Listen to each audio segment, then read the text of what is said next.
Welcome to Founders Code, the #1 YouTube channel for entrepreneurs and startups. In today's episode, we are going to meet the boy who built the internet's most dangerous empire. This is the story of Ross Ulbricht. Who is Ross Ulbricht? Let me introduce you to Ross Ulbricht, a name synonymous with both tragedy and triumph. He has a name that represents both heartbreak and victory. Texas. Ross wasn't a hardened criminal nor a streetwise gangster. He was just a polite, bright Texas kid. At school, he would help his peers struggling with their homework, especially in physics, which he loved. It seemed he was headed for a future of scholastic achievement. And this came to pass when he graduated with a physics degree from the University of Texas at Austin before earning a Master's in materials science from Penn State. There was no criminal record, no shady friends, just an idealistic genius with restless ambition. So how did he go from being an exemplary student to becoming the most wanted cybercriminal? His philosophy. Ross didn't just excel academically. He also developed a voracious curiosity for libertarian philosophy. His deep dives into the works of Ludwig von Mises and Ayn Rand shaped his worldview. During college, Ross started feeling the constraints of authority too closely.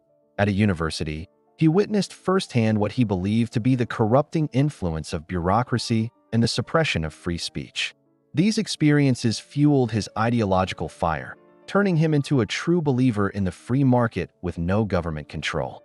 This period of Ross's life was pivotal. He laid the groundwork for his bold vision, driving him to create Silk Road, a mix of Robin Hood and criminal mastermind. The birth of an idea. Now let's set the scene. The year is 2010. Ross, fresh out of graduate school, is interning at a prestigious nanotechnology company. Life seems to be on an upward trajectory, yet something's amiss. He's intelligent, ambitious, and disillusioned. And one fateful night, that disillusionment crystallizes into an idea that would change everything. What if there was a place, a space where anyone could buy or sell anything without the prying eyes of the government?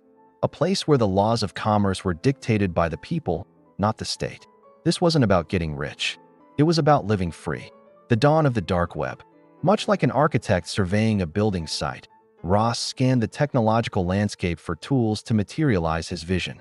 And what he found were game changers.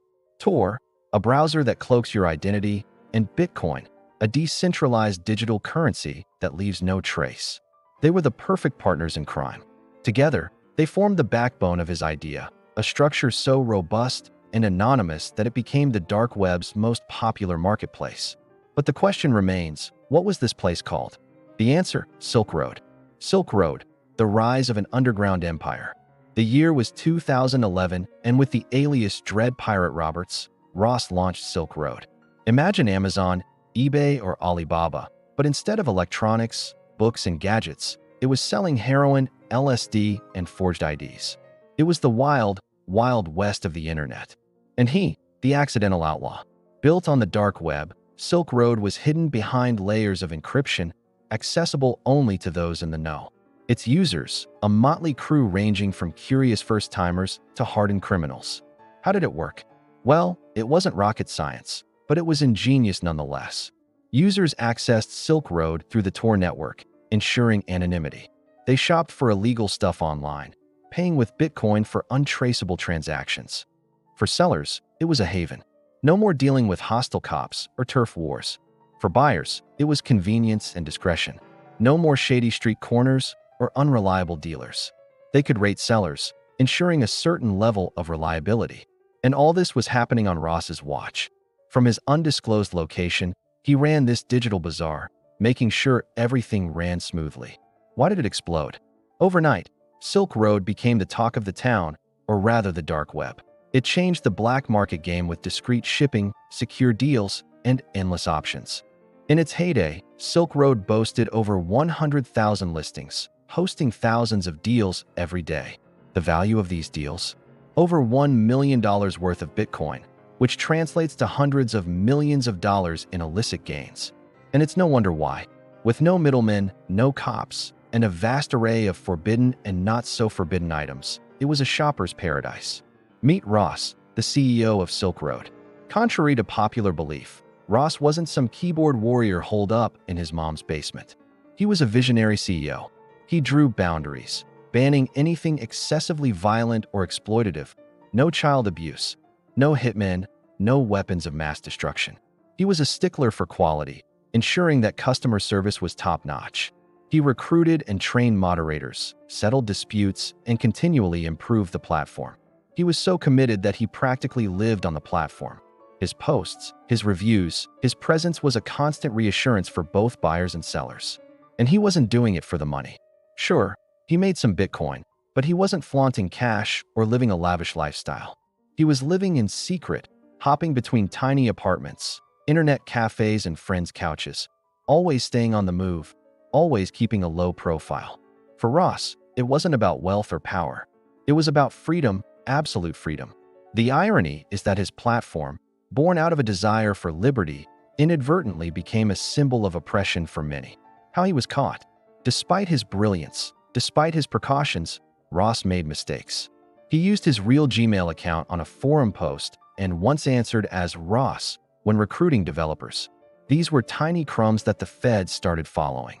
What followed was the biggest online manhunt in cybercrime history. Every major agency was after him: the FBI, DEA, IRS, and Homeland Security. They posed as drug lords, vendors, buyers, even Silk Road staff. Their patience paid off. The end of the road. It was October 2013 when the net finally closed in on Dread Pirate Roberts. Ross, sitting in a quiet library in San Francisco, logged in as usual.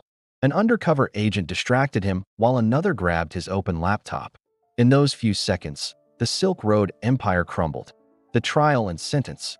Ross faced 7 federal charges: money laundering, hacking, drug trafficking, and more. The jury found him guilty on all counts. The judge, seemingly unmoved by his story, gave him 2 life sentences plus 40 years. No chance of parole. Is this a warning or a martyr? Today, Ross sits in a supermax prison, his only company the cold steel bars of his cell. Some see him as a traitor, a nonviolent, first-time offender buried alive in prison while violent criminals walk free.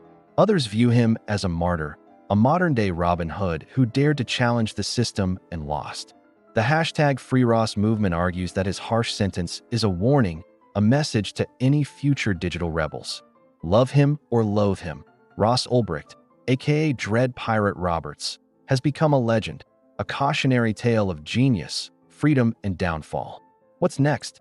As for Ross, his story isn't over. It's a story that continues to unfold within the 4 walls of a prison cell, a testament to a life lived on the edge of the digital world. What's your verdict? Do you agree with his harsh sentence, or do you think he's a martyr for digital liberty? Share your thoughts in the comments below. Thank you for watching this episode. We hope you enjoyed it and learned something new. If you want to learn more about famous founders, check out our other videos.